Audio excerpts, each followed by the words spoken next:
صحیح مسلم حدیث نمبر 7220۔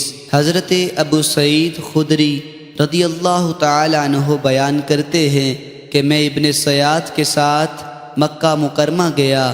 اس نے کہا میں جن لوگوں سے ملا ہوں ان کا خیال یہ ہے کہ میں دجال ہوں، کیا تم نے رسول اللہ صلی اللہ علیہ وسلم سے یہ نہیں سنا کہ دجال کی اولاد نہیں ہوگی؟ فرماتے ہیں میں نے کہا ہاں۔ اس نے کہا میری تو اولاد ہے، کیا آپ نے رسول اکرم صلی اللہ علیہ وسلم سے نہیں سنا؟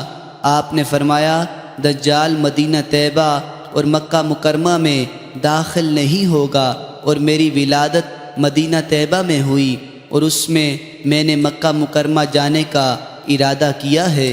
فرماتے ہیں پھر اس نے آخر میں مجھ سے کہا اللہ کی قسم مجھے دجال کے پیدا ہونے کی جگہ کا علم ہے، اور میں یہ بھی جانتا ہوں کہ اب وہ کہاں ہے۔ حضرت ابو سعید رضی اللہ تعالی عنہ فرماتے ہیں اس سے مجھے پھر شبہ پڑ گیا۔